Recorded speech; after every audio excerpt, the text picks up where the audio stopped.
viewers and listeners to another edition of the Pewter Report Podcast. Another Thursday, another guest. Guys, we've been lining them up and knocking them down. We've had Rashad White on. We've had Cody Mock on. Luke Gedeke. We're just Dave Canales last week. Incredible interview with amazing insight on what his offense could look like coming into this season. And this week, another offensive player. Scott has beaten me up because I haven't got any defensive guys on here yet, but we're working on it. We'll get some defensive players here soon. But another offensive player, another exciting player, a guy who put up amazing numbers at Purdue, touchdown machine, red zone animal. He is our special guest today, Bucs tight end Payne Durham. We've got him on. And joining me on the podcast, I'm JC Allen. We've got Adam Slavon, and we'll be breaking it down, talking to Payne for the next 30 minutes here. And Payne, we just want to say thank you for coming on. Excited to have you on here, man. No doubt. Thank you, Payne. Yeah, so Payne, obviously, the draft is such a excruciating process. You're waiting. What was it like? And I know we talked about this before, but in case anybody hasn't heard it, when the fifth round comes around, the Bucs not only grab you, but they trade up to grab you. What was that feeling like to get that call from the Buccaneers? Yeah, it was an amazing feeling. Going through the whole process, I met with the Bucs a bunch, got really close with my tight end coach through the whole process. So, secretly in my head, I was hoping that it would happen. And, my mom lives down there, so it worked out well. I couldn't have asked for a better spot. So emotions were high for sure, and my family and I celebrated, no doubt. Yeah, absolutely. That's an awesome story there. Having, the closeness, it seems like that was the trend with most of these Bucs players. They're either from here, have family here, have ties here, or lived in the state of Florida. It looks like almost all of them, besides Cody, who's only lived up north. The first time in Florida, even pretty much everyone's at least spent some time in Florida. So that's got to help too as well with acclimating down to here to the weather, the city, and all that stuff. How have you been? Because Purdue's not known for its sunny days and warm weather. How have you been acclimating so far in OTAs and training camp to that scorching heat? No doubt. It's actually kind of refreshing to get. I'm from the South, so to get back in sunlight a little bit, it's been nice. Don't have to worry about snow anymore, but it's been awesome. It's definitely hot and humid down there, but that's something that you get used to. So. Just super excited to be in Florida. Yeah, being from Atlanta, you've obviously experienced it. Florida's a little bit of a different animal, though. But you also, fun fact, you also lived in London for a while too. Talk about that experience and how that came about, and what you learned from being overseas, across the pond, if you will. Across the pond, yeah. So I lived in not London quite, South Birmingham area, a town called Solihull. If you've watched Peaky Blinders, about 10 away from there. Oh, wow. So, I lived there for about 5-ish years. Don't remember a whole bunch about it. I was young. My dad worked in the aerospace metal industry, and his job took him over there. So, don't remember a bunch, but another funny tie-in with Tampa. I grew up a huge Manchester United fan. The families. Bunch of small weird tie-ins like that, but I took soccer away from it, but that's pretty much got to hit the Glazers up for tickets in the next offseason if you go out there. Yeah, go ahead, Adam. Oh, I was just gonna say, speaking on, you kind of mentioned like Manchester United and soccer. What are some of your hobbies and interests outside of football? Love watching sports. I grew up, I played every sport that was offered to me, basically. I played everything. I grew up in a suburb of Atlanta where we grew up before I wasn't an iPad child, so we grew up playing outside, and I grew up on the Chattahoochee River, so I was in the water most of my days. Another reason why I was very happy with Tampa. I got the ocean for me, but I grew up outside with friends, fishing, hunting, doing stuff like that. So I'd say those are most of my hobbies off the field. And then also lacrosse too. You played it a lot like during high school, and just like speaking off that, how has that helped you on the football field? Maybe translating, getting open, creating some space. Is that some things that have translated to your game? Yeah, absolutely. Playing attack in lacrosse, I have to score goals. I have to get open, separate from my defender to get my hands free to either shoot or pass. Tyler Botts, I'll give Tyler Botts a shout out. My high school lacrosse coach always preached about, if you can create just 6 inches of separation and get your hands open, you're going to be able to do something with the ball. And, that translated to, I know I'm not the fastest guy. I mean, you can look at my combine results but if I can get 6 inches of separation, I trust my hand-eye coordination and my hands enough that you give me 6 inches, I'm going to come down with the ball. So some similarities there and change of direction. Yeah. And that's something that, we were talking to Coach Canales last week, and he was praising you and your fellow rookie, Tanner Taula there. You guys aren't the fastest guys, but you're somehow able to create this quick twitch separation at the top of the routes. That with you're huge, man. your catch radius as well. How does that play into, because obviously, as you mentioned in the past, you're not Kittle, you're not Kelsey. You've got to find creative ways to get open, and lacrosse has helped you do that. But really, when did you realize that, hey, I need to be able to do things at the top of the route, and how did you develop that? And, how did, your college coach, Ryan Wallace, how did he help you develop that too, to be able to figure out, okay, this is what works best for me at the top of the routes to get open, to create this small separation that I can utilize my height, my wingspan, and my jump ball abilities to bring down. I mean, what did you get? 25 touchdowns over your career? I mean, you're just a touchdown machine. Yeah. So, it's something I'm still working on for sure. It's something I can keep improving on. But, Coach Wallace always talked about you have to be able to get open in a phone booth. You have to be able to get open in a 10-yard box. And there's different ways to do that. I mean, you can be physical at the top of the route, use my size, my advantage there. You can use, knowledge. If you know the coverage, where that guy is told he should be and how you can get somewhere that he's not. And just being deceptive, breaking down a little bit quicker, using my eyes, just different little things that, can give me that 6 inches. If you give me 6, I'm going to take 6. So, and that's been a theme of your college career, especially once you guys get down in the red zone. And that's something that Canales was talking about, excited about being able to use you down there in the red zone. Bucs had some struggles last year down there, not going to lie. And having a guy of your capability to go down there, what's your mindset when you get down into the red zone? Like when you're in there, it's go time for you, right? I mean, I've heard you talk about different things about, that ball's in the air, it's yours. Mm-hmm. Yeah, definitely. That was preached to me for 5 years at Purdue. If we're within the 25, that ball's going to you, and if it's in the air, it's yours. It's no one else's. And Coach Canales always preaches about finishing drives, finishing what you start. That's something that has kind of hit home with me. The finishing drive aspect of it. He says finish, then I'm going to go down there and I'm going to do everything in my power to finish that drive. And if that means, blocking the defense end, so someone get the pass off or someone run. I'm just all about finishing and all about getting those points. So during your 5 years at Purdue, the number is actually 21 touchdowns on 126 receptions. So that's about 16% of your catches in college, equating for touchdowns. There was another number 87 in Tampa just a couple years ago, and Rob Gronkowski, somebody you mentioned you had a couple jerseys of growing up. Is that someone you've kind of modeled your game after, being like a big tight end that can find the end zone and just kind of watching his film and things like that? Yeah, no doubt. He's someone that, like I said, I grew up watching. I think every tight end that plays the game after Gronk started has kind of tried to mold their game after him. I mean, he's been the pinnacle. So, yeah, my whole life watched him. Even when I didn't play football, that's someone that I still watched and admired. So, jump back into football. I was watching a lot of Rob. Sure. And just kind of speaking on the other two tight ends in the room with you, in the league's youngest tight end room, you have Cade, Otton, and KoKieft. How much have you gotten to talk with them? And what's your excitement level just being able to grow with them?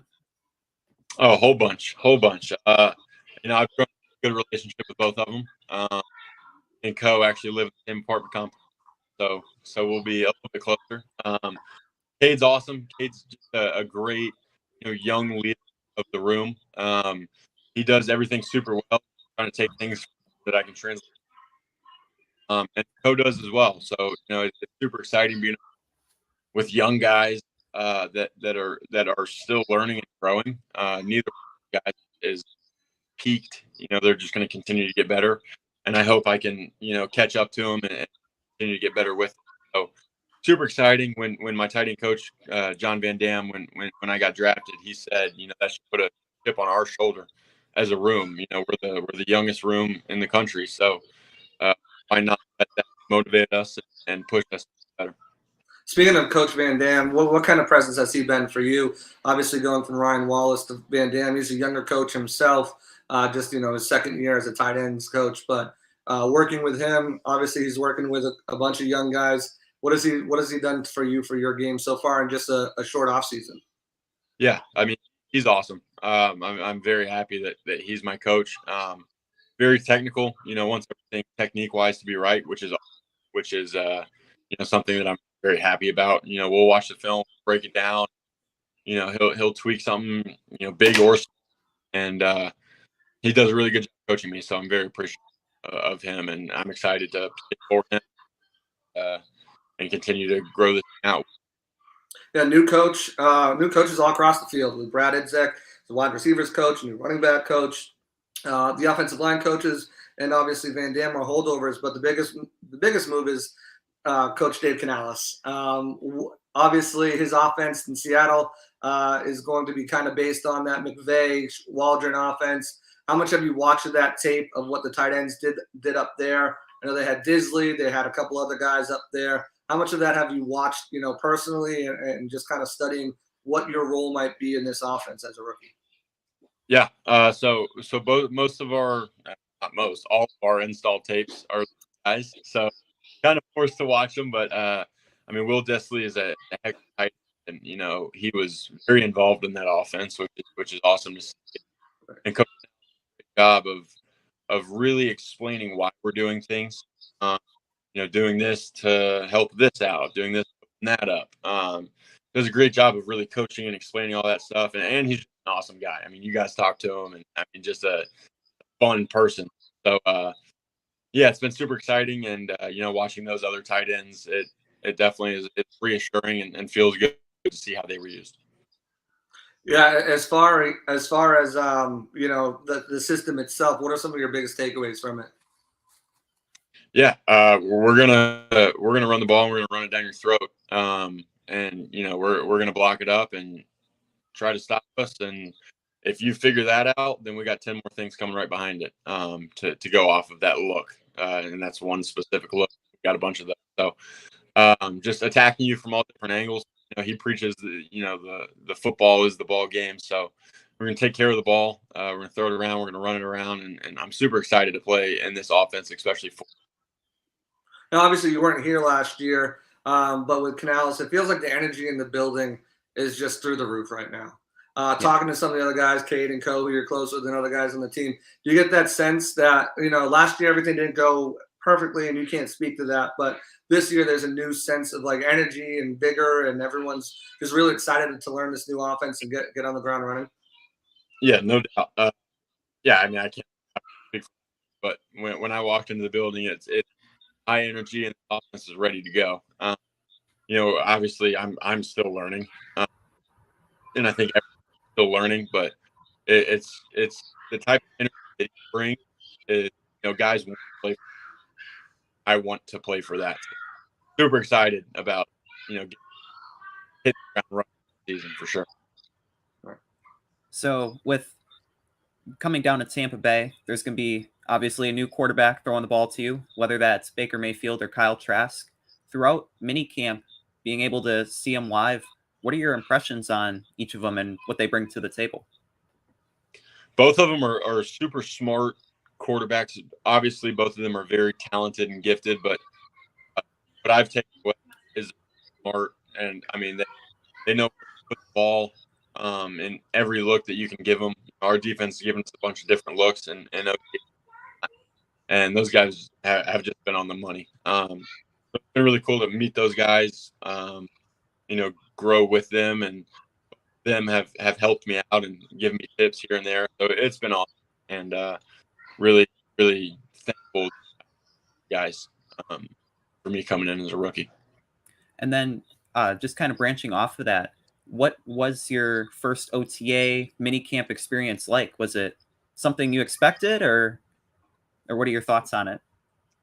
Yeah, I mean, it's, I had some older friends at Purdue that, are in the NFL now, and I was definitely reaching out like, hey man, what I expected.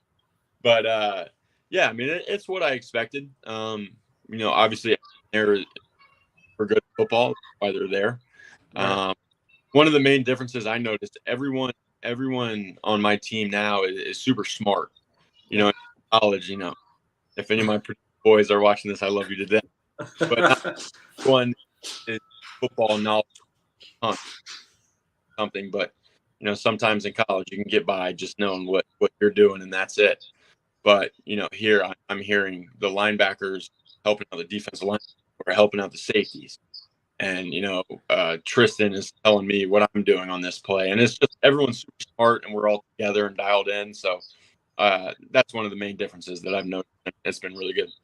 Speaking of that, the biggest thing that most college, athletes say when they make that jump to the NFL is the speed. The speed's the big. Has that been for you? Obviously, you've got football smarts, but has that been the issue for you, just picking up that speed? Yeah, definitely. And I would go on a limb and say, I mean, we have some freak athletes. You guys know that, but Yeah. I wouldn't necessarily say the people are faster. I would say, going back to what I said, their knowledge, knowing the game, they can get to those faster, if that makes sense. Yeah. You line up a safety. I mean, I'm sure they'll be a little faster, but it's not drastic. And I think it's just knowing the defense, speed of the game. Yeah. So that part of it for sure. Yeah, and I mean, you're going up against a guy who's relentless with Coach Todd Bowles. He's not going to give you any slack at all. He doesn't care if you're a rookie, if you're a veteran. And the funny thing is, too, just talking to Coach Canales, he was talking about, and just seeing it live, too, you guys are running a lot of call-it periods where it wasn't scripted. And I'm sure you did some scripted, and I'm sure you guys will do some scripted as well, especially once training camp comes around. But the call it live, where you're just live bullets are coming at you. You don't know what's coming. How has that been going up against Bulls defense? Because we know how exotic he can be. Yeah, definitely. It gets exotic for sure. I mean, they're doing stuff I've never seen before. So, but honestly, I think I was telling my buddy the other day, when you get a scripted period and you see the script the night before, you're kind of laying in bed, looking it over, saying, okay, this is my play. This is what I do on that. Well, I mean, which is good to an extent when you're learning the offense, but the call it periods, that's how I feel like I learn. I don't get to practice, I don't get to rehearse ahead. I just got to go out there. I got to recall that information, and then I got to go execute it at a high level. So I think those have been really good for me learning. And, I praise them for doing that. So I think it's been a really good tool. Just have those, like you said, those live bullets coming, just because I feel like that's how you learn. I mean, that's the most game-like that we can get, basically. And you talked about some of those guys on the defensive side being obviously a little bit faster, a little bit twitchier, a little bit more knowledgeable. One of those guys across from you is he looks like an action figure, really. Joe Tryon-Shinka. You got Anthony Nelson there. Obviously, Shaq's working his way back, but just going up against those guys and fellow rookies, Yaya Diaby and Jose Ramirez. How's that been in practice? Has there been a lot of back and forth where they're getting you getting them? How's that battle been going with them when you're asked to stay in line and block? Yeah, no, I mean, I'll tell you it's going well, and you don't have access to the film, so you got to believe me. No, going well. I mean, I'm definitely learning that. I think there's a almost a different technique of blocking in college, blocking in the NFL. I know myself. I'm not. These guys are getting paid millions of dollars. I'm not going to go bully Joe 5 yards off the line. Right. It's not going to happen. So it's almost different in a way of technique and just kind of getting him where I want to go, but not being, overly physical where I'm out of control and stuff like that. So, I've been trying to teach myself that, and Van Dam's been doing a great job explaining that to me. So I'm just trying to translate that over to the field. And so, alongside some other rookies that are learning just as much as you and at the same pace, which rookies are you closest with on the team? Is it Cody Mauk, who at the Senior Bowl gave you the ball and you were able to, or I think you gave him the ball, right? Yeah. In the end zone to slam it down? Yeah. I would. I mean, everyone's great. I've gotten to know everybody very well. Trey Palmer, I think, had 260 yards against us here, so he likes to tell me about that experience. But yeah, I'd say Cody for sure. We've gotten super close. Our lockers are right next to each other, and we knew each other coming into this. So yeah, Cody's definitely my guy. But I love everyone. I mean, everyone's been super cool, and I think we have a really good group of people. So I mean, you kind of tell Tampa drafted not only skill but character. I think that's been really cool to see. Yeah, You that's definitely definitely. see the character in you and also Cody, like being a farm boy growing up at North Dakota State. Is the grittiness that he brings something that you also bring to the table? Because watching you play, it definitely seems like you have that chip on your shoulder and that edge. No, absolutely. He farm. I didn't. I grew up close enough to farms though, where I still got a little piece of that grittiness. He likes to give me crap for that, but yeah, no, definitely. I think that's just how I have to play. You know what I mean? I mean, going back to what we talked about, I'm not going to be the flashy guy, and I know that, and that's okay with me. But I enjoy playing football because it's the closest I can get to physicality without jail. So besides UFC, we'll see what happens there. But yeah, no, I love the physicality of it. I think that's how I have to play. Yeah, when you talk about physicality, obviously blocking is one of those big points. Being able to do that. Obviously, you're known for your ability to make those contested catches and obviously being a touchdown threat. But as far as blocking, it's something that studying the film, that you're running a lot of 12 personnel, 2 tight ends out there, and they want to run it down the ball. Where do you feel like your blocking's at? What do you think you can get better? And what do you think the biggest thing technique wise you'll have to work on? Yeah, definitely. The offense we're running isn't crazy different from what I did in college. So in terms of knowing the technique, I think I have that down. Now it's just what can I do? And there's a couple things that obviously I'm still improving on, still want to learn. Like going back to what I said earlier, I'm not bully these guys 10 yards off the ball like maybe I could get away with in college. So I really have to be technically sound and just not trying to impose my will every play, but I'll definitely take it where I can get it. Right. Yeah, Coach Canales mentioned, you and fellow rookie Taula as two guys to, really look out for. Says, as I mentioned, says you guys have that quick twitch, that ability to separate. Just hearing that kind of praise from Coach, only, being around him for a couple months, what does that mean to you? And what is that? How does that motivate you to just continue to go out and be better? Obviously, you spent some of your off season continuing to train when this is, normally guys time off and spend with their family, go on vacations and whatnot, but you've still been training while getting some fun in too. Oh yeah, absolutely. Hearing him say that is definitely where coach is very comfortable with me being on the field. Obviously I'm a rookie. I'm trying to make this. I have to be able to prove to him and my other coaches that you can put me out there and you can count on me.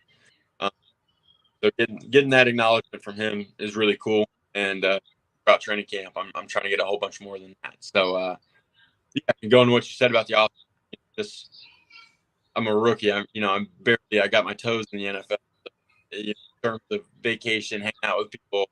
I got a wedding on Saturday to go to, and other than that, that's really it. I'm flying back to Tampa after that and getting back to work. So I might not have the luxury that other guys have, taking their Right. a while. Yeah. So Right, exactly. And part of that making the team as a rookie, they like you a lot. Obviously, the tight end room is kind of wide open right now, with only Cade and really the only guys who are veterans on there, with a bunch of rookies and some other guys as well with Daphne and some of these other guys. But as far as making the team, we know that third, fourth tight end position, it's all about special teams and contributing in other ways other than just that role. What have you done on special teams? What's that kind of looking like and working to earn your spot on a roster, potentially contributing that way? absolutely, I've spent a lot of time with Coach Armstrong. We've talked about, different positions on special teams. And I've tried to, in every practice we've had, I've tried to go super hard on special teams and just prove that, you can put me on all 4 units and I'm going to give you all I got. So practicing, every way on kickoff, field goal. I've just been trying to do it all and, make myself a resource for my coaches. That's something I'll continue to do. And, that same way I played special teams my whole time in college, but nothing really new to me. But obviously I can get better, and it's going to be a whole another beast at this level. So it's something I'm going to continue to work on, take pride in doing for sure. Yeah, they say special teams is less about ability and more about will, more about want to, and it seems like you definitely got that. Yeah. Absolutely. And so you kind of mentioned before in terms of blocking, one guy you'll be blocking for the lead back now, Rachaad White. And what has been your impression of him entering his second season? He's looking to have a big year. Do you see that and some of his abilities? Absolutely. I played with some amazing running backs, and I saw Rachaad, I think, day one of OTAs, and I was like, oh yeah, this guy's different. So getting to know him as a person has been awesome. I mean, he's funny, get along well, but just seeing what he can do on the field is super impressive, and I'm excited to block for a person like that. Yeah, definitely. Yeah, there's a lot of young and athletic and guys around on this team this year, really kind of going out there and trying to prove their spot. And I think that's the common theme with this is getting faster, getting more disciplined, and playing smart football. And like I said, the Bucs definitely done a great job building this roster out. You mentioned Tristan Wirfs, is helping you as well. Obviously, working at tight end position, you're working closely with the tackles with Luke and Tristan, and obviously, guys like Silas Zanzi, Brennan Walton, Justin School, all these other guys who are competing for that potential backup swing position. What's it been like working with them, especially Tristan and Luke as they're manning those 2 top spots, and working with Coach Gilbert as well, because we know he takes time with the tight ends too, working on blocking and stuff like that. What's that been like? Absolutely. I mean, that was another huge takeaway for me coming into the NFL was just seeing how smart, athletic these tackles are. Tristan and Luke are undoubtedly some of the best in the NFL. You know what I mean?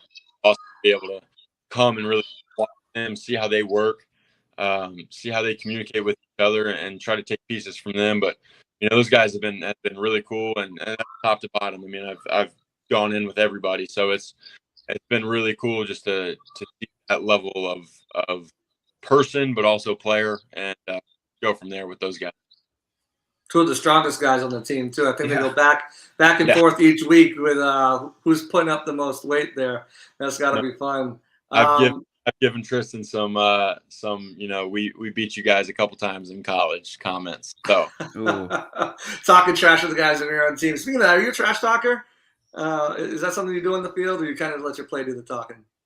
It's a funny story. Not anymore. I am not. No, I got in a little bit of trouble in college for doing it. Coach basically told me I wasn't allowed to do it anymore. So haven't done it in a while. Probably don't think I'll bring it back. It didn't really do me any good. I'm more of the funny, joking around with the other team kind of guy. Maybe throw them off their game that way. Kill them. You can trash talk in the weight room though. That's free game. Say that again. That's free game, right? Oh yeah. I mean, with my own teammates, locker room, weight room, yeah, I'll talk a little bit. But when you have a brotherhood like that, then that's normal. So I do that all the time for sure. You mentioned, maybe career in UFC. If at the end, if this doesn't work out, there was a picture circulating that had a side-by-side with you and Karrion Kross from the WWE. We always got to bring it back to WWE, guys. That. It was great. I would die laughing when I saw it. I'm like, holy crap, he really does look like a lookalike. Is that something that you're that you might be interested in too? UFC, little WWE, you certainly got the look for it and the height that they look for. Yeah, those pictures on Twitter were hilarious. My head again because a lot But yeah, no, those were funny. And I mean, I'm so focused on football right now. I want to play football for the rest of my life. But I got some friends back home that are in that MMA world, and I think it's really cool. Just the art. I always follow UFC and jiu-jitsu tournaments.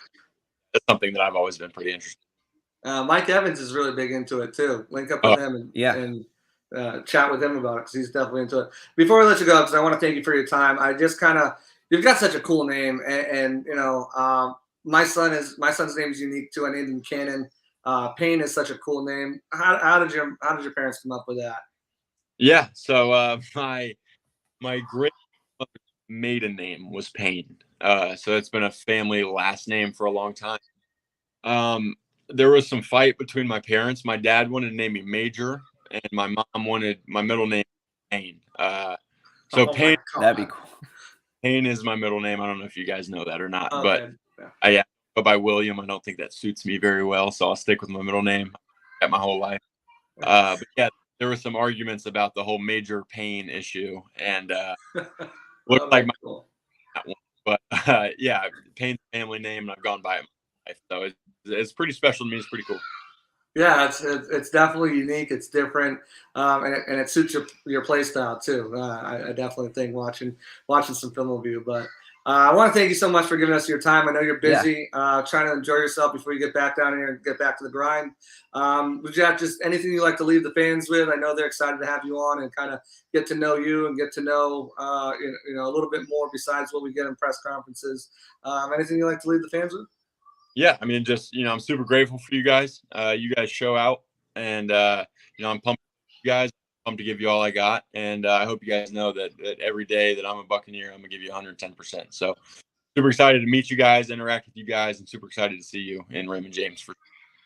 Awesome. Payne, thanks so much for your time. Enjoy that wedding. Hey, Enjoy your time off before you get back down here into the brutal heat. It's been awful recently. But thanks so much, and we'll talk to you soon, man. Awesome. Thank you, guys. Thank you. Thank you. There you guys have it. Payne Durham, tight end for the Bucs. Great stuff, as far as, talking about his experience in the system, going into, coming out of college and what's been kind of the things that have translated, what hasn't translated, what he thinks his role is going to be in the system as well. Very well spoken. I'm excited to see him play. Just watching some of his highlights so far, from college and watching him in OTAs and minicamp, you can tell, this guy's picking up pretty quick. You can also kind of tell too that, the Bucs haven't looked at a veteran, thought about a veteran. I think they're very excited with Payne. I know they're excited to get him in the 5th round there. It was one of the guys they were targeting, as he mentioned himself. A lot of conversation with the Bucs. So. Great interview. I thought that was awesome. I thought we got some good insight to him as a person, but also to what his role could be on the offense. For sure. What really stuck out to me was his character and just kind of being, like you said, a very well-spoken guy, and just kind of being the gritty old school tight end that the Bucs could have used last season. And Kyle Rudolph, Cam Brate, they were kind of that mold, but they didn't really find the end zone. And that's one thing that Payne Durham really does well, is find the end zone. 21 touchdowns in college, had 8 last season, and just being a great guy, like throughout the interview and showing character off the field, and then kind of bringing that physicality and hopefully some major pain on the field. Yeah, that was cool too. I mean, imagine his dad won that battle, major pain. That would have been pretty awesome. But yeah, I think when you look at him too, he brings a lot of energy. Obviously, Canales brings a lot of energy, and I think that's what this Bucs kind of team wanted to have this season. We talked about, last year and some of the guys' comments from the team last year, just saying, the energy level wasn't there. Some guys are too self-absorbed, and they're excited for this to get back to being that full team camaraderie. And I think we've seen a lot of that. Everyone we've talked to, whether it's coaches or players, they all have the same thing to talk about, the energy and the level of the team. And, maybe I don't know, maybe they're drinking Celsius like we've been drinking out here. Maybe that's where all the energy comes from. Coach Canales said, he drinks Celsius. Maddie's nicknamed him the human Celsius. So, obviously Celsius is the presenting sponsor of the Pewter Report podcast. It's the best energy drink on the market, folks. I don't know what you're doing if you're drinking any other ones. It's got the 7 essential vitamins, essential energy. It's sugar-free, keeps you going all day long. And the flavors, you're seeing some of the vibes right there, the peach vibe, chocolate vibe, the Arctic vibe. They've got the new fantasy vibe and Oasis vibe, which is amazing. If you haven't had the Oasis vibe, it is awesome. And the sparkling lemon lime, I mean, it just tastes just like one of your favorite, lemon lime sodas out there. So definitely check those out. Obviously, if you haven't heard by now, you can pick up Celsius pretty much anywhere. All of your convenience stores, grocery stores, health and fitness stores, gas stations, everywhere that they sell energy drinks, they're selling Celsius by now. It has literally taken the country by storm with how good it is and how effective it is, for sure. If you can't find one, you can always go on the store locator. Go on Celsius and go to store locator, find a local store or bodega or anything near you where you can pick up your cans of Celsius. Once you find the flavor you like, you can always switch over to Amazon, go to subscribe and save. They'll deliver them right to your door. You won't have to do anything. You pick your flavors and they'll come right to your door. Celsius is the number one pick for Pewter Report and the number one Celsius energy drink, I think, out there in the market. So definitely check out Celsius and get yourself energized if you haven't by now. Speaking of energy, we're going to get some more energy next week with another one of these guys from the Buccaneers coaching staff, Brad Idzik, who came over from Seattle with Coach Canales. So he knows all about Canales.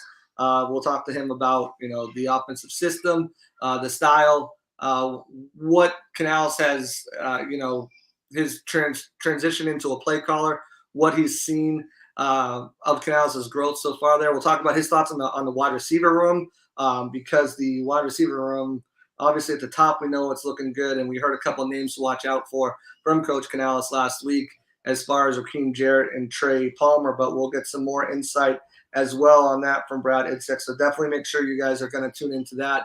Next Wednesday, it's going to be at noon time, 6 o'clock, but definitely make sure you're tuning into that. As far as this tight end room, it is super young.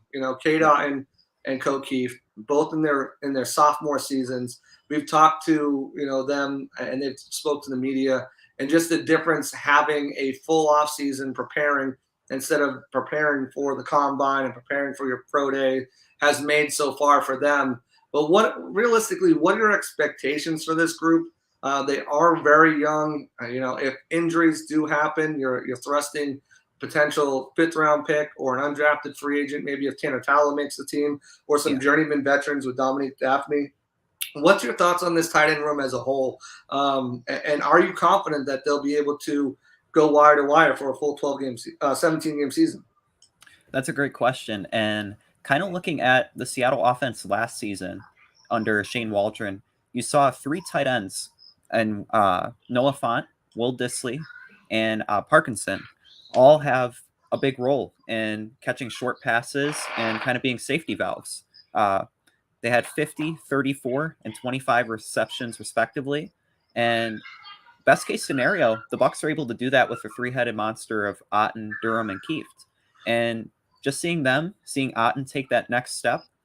Picture here shows his clutch catch against the Rams game. And without Cam Brate, I think he's going to take a bigger step up in getting more targets, especially in an offense that looks to be predicated on just moving the chains and being consistent in that regard. So I can see Otton definitely becoming like a top 10, top 15 tight end if everything pans out, and all signs look that it will.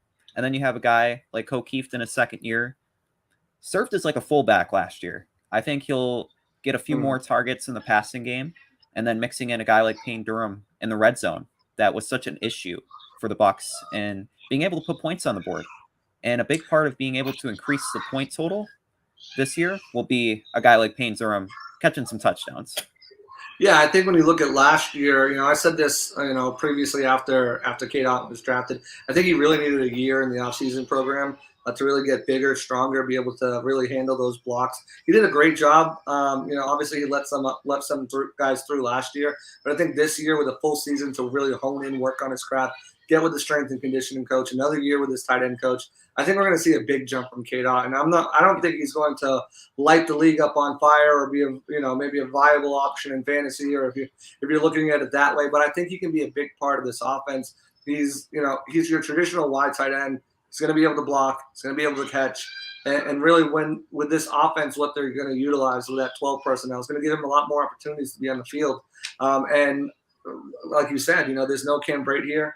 There's no Kyle Rudolph here. And a lot of the times you'd be watching games, you'd be like, why is Cam Brate in there over Cade Otton? Like, what are we doing here? He's a liability as a blocker. Sure, he's, got that trust with Brady, but I think, part of the reason, and trust me, you're not going to find a bigger Brady fan than me, but I think part of that reason that you saw Cam out there is more of that trust. Obviously, they've had 2 seasons prior to last season to build that trust and chemistry, and Brady doesn't have the best track record with rookie weapons. It's just the truth out there. So without Brady here, kind of, I want this guy and kind of dictating who he wants in, and without Byron, at the helm, kind of being stubborn, and with Canales coming in here with a fresh slate, with new quarterbacks, new tight end, everything's new to him. I think we'll see him utilize Cade in a role that we, most of us wanted to see last year. As far as KoKieft, he gave a lot of praise to KoKieft last week, talking about how, he just keeps surprising him. Obviously, he knows what he can do as a blocker. That's what he's built his bread and butter on. And for his for all of his lack of production in college, that was more based on the coaching's decision than what he wanted to do. I've spoken to him before, and he's like, I've got way better hands. I'm a more technical route runner than what I was asked to do and what I was told to do in college. And I think he's really, nipping at the butt to be able to show that off. And I think this season he's going to get that opportunity in 12 tight ends, especially if it takes Payne a little while to kind of get up to speed and to get to that level where he feels, as far as a pass catcher, as far as a weapon utilized in the offense, I think being able to use him in a versatile role, coming out of the backfield as an H-back, lining up on the line of scrimmage, I think both of these guys have the ability to make that big jump this year. And again, Wayne brings up the comment here that Noah Fant had 50 catches, so I'm going to get the same. Yeah, I don't think that's out of the realm of possibility, especially Baker likes to check down to his tight ends. It's going to, this offense is going to be predicated on take what's there, and if that's a check down to a tight end or a shallow route to a tight end, they're gonna take advantage of that as well. I think the ability of this offense to be so diverse and show so many different looks, as Canales was talking about, is really going to lead to production for almost everybody on this team. Obviously, Mike and Chris should probably lead the way. And I think Rachaad White's going to be a heavy factor out of the run game as well, catching balls out of the backfield. But I think everyone should have, they should be able to spread this ball around evenly to be able to move the chains efficiently, get first downs, march the ball down the field, and get touchdowns. I'm not saying it's going to be a top 10 offense, but I think efficiency is what you're going to see out of this Bucs offense. Yeah, for sure. And just kind of being an efficient offense, I think one aspect of the tight end room is that they complement each other really well. You have Cade Otton, who's more of like a receiving tight end, Kieft being a blocker, and Payne being a red zone and kind of like somewhere in the middle between the two. And it's kind of back in Wisconsin, they have Culver's, and you have a flavor of the day. In the tight end room, you kind of choose your flavor of which tight end you want, and there's something to like in each of them. And definitely see the offense with the quarterback being like the point guard and pushing up tempo, being able to distribute the ball sideline to sideline. I think that's going to create a lot of opportunities for guys to thrive up the middle when plays open up. Canales last week, he talked about the play action game, being able to open up and utilizing the tight ends, catching defenses off guard. It should make for an exciting offense to watch. There will be some bumps in the road, of course. You mentioned they won't be a top 10 offense, but they'll have some good weeks and they'll put up some nice numbers. Different guys will be utilized in various ways. So it'll make for an exciting season. Yeah, for sure. I mean, you look at, you look at the tight end room, and I think you hit on pick your flavor, right? You've got Coe's the blocker. Cade is the receiver, but he's not a liability as a blocker like a guy like Cam Brate was. He's obviously going to be a better receiving weapon, and then Payne can be that combination of both. Obviously he needs to work on his technique blocking a little while, get up to the speed of the game. But once he does that and has that intelligence to know what he's doing, the guy's a film junkie. I know that he's going to be studying his opponents, putting in that extra time, and really knowing what his assignment is. But I thought it was interesting too. As much as Coach Canales is learning with these call-up plays, he's learning too. I mean, that's something that I think is going to help everyone in this offense, is just being able to, okay, yeah, we've got the scripted, but also they're learning the playbook.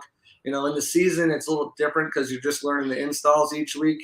That's why you can bring guys in short notice and they can have impacts if you just teach them the installs. But getting the whole playbook down this offseason, when it comes time for those installs and everything like that, being able to utilize these call-up periods is definitely going to help everyone on this roster. And it sounds like it's already helping a guy like Payne Durham. So I'm excited to see what this tight end room can look like. I know it is young, but I mean, even if you wanted to add to it with a veteran, there's really not many guys out there. I think Chris Wilcox is out there. Played with Cincinnati last year, but again, he's a veteran, played in a similar system, but really hasn't done anything. If the Bucs do add to this room, maybe you see it being a cut down addition. Maybe you see it being, someone released, prior to the end of training camp. Someone comes available. I don't think they'd trade for anybody. And that's really, I think, if they're going to keep 4. I don't think they feel like they need to have a veteran in the room. I think with, the guys they have at wide receiver, the guys they have at tackle, because, ultimately tight end is a blend of those two positions. I think they feel like they might have enough veteran leadership to kind of steer these guys. We talked about Trisha Wirf's impact on him as well. But it'll be interesting to see if they feel comfortable going in with just these 3 guys, or if they go with 4. I mean, because they use 2 tight ends so often, do they keep a guy like Taula, who's impressed and who has, he's wearing an 84 out there, and is that Cam? Yeah. But it's another guy that Canales mentioned as someone to watch out for as a potential surprise candidate heading into training camp. And I think this season for the offense, they're getting younger, they're getting faster. Definitely could see the tight end room staying where it's at, and then maybe having Tanner Taula as a 4th tight end around the practice squad. But you want to give these guys opportunities, and over some veteran options, getting them experience, I think, will be crucial. And Cade Otton playing the whole game, or the majority of it, being able to develop on the field will be critical for him taking that second-year leap. Oftentimes, rookie tight ends, you see it across the league, drafted high. Somebody a few years ago, TJ Hawkinson, he didn't live up to the 8th overall pick billing, but then became a really solid contributor. And other guys like Darren Waller, George Kittle, kind of that same mold. Not saying that Otton will be like that, but you'll definitely see him be a lot more crisper with his routes, understanding and playing up to the game speed. And you could say that for all the tight ends in the room. And just being able to be on the field is so critical. You see it in baseball, like rebuilding teams, finding those building blocks. And the Bucs are in that process. They're finding building blocks all across the roster. Yeah, I think if you look at the tight end position, notoriously it's been one of the harder positions in the league to really come in and make an impact right away. I mean, you talk about, George Kittle, Travis Kelce. Kelsey's the same age as Gronk, but you wouldn't know that because he didn't really break out until later in his career. It takes these guys a little bit. Darren Waller, another prime. We're talking about some of the top tight ends in the league here. Kittle couldn't get on the field because he couldn't block. Waller had his issues off the field, and took him coming back into the league to really kind of break out and be that guy. Kelce was another guy who took a while to break out, and once he did, he was there. And I'm not throwing Cade Otton's name into those same conversations, but it just shows you that tight end does take a little while because it's such an intricate position where you're learning pretty much 2 positions. You have to, be sound in your technique as a blocker, sound in your technique as a route runner, sound in your technique as a receiver. There's so many different things that go into that position. It's very hard to come in and make an instant impact. You mentioned Hawkinson. You look at some of these other guys around the league who are considered top tight ends. Evan Ingram just had a breakout year after having up and down seasons, battling injuries. And, it's something that it does take time. And I think the Bucs are banking on, giving him that game experience, giving him that ability, not not stunting his growth by bringing in somebody ahead of him and putting, essentially they're putting all their cards in this young tight end room and saying, okay, you guys have the keys to the kingdom. We're counting on you to go out there and perform. And I think, I would like to think that these guys will step up to the challenge. And, when we're talking about this room mid-season, we're saying, wow, the Bucs tight end room, the youngest in the league, is actually, performing at a high level and doing their job for the most part. Yeah. And what will interest me is seeing how all the rookie tight ends across the league do. Because this class, so many. Jason Light mentioned the deepest in 10 years. And I think the Packers drafted 2, like pretty high up, and teams all across the league were drafting them with premium picks, and just seeing how they all pan out will be really interesting. Yeah, and this group was just kind of pick your flavor. What do you want? What are you looking for in a tight end? The Bucs obviously having a need to get better in the red zone, better down the seam, etc.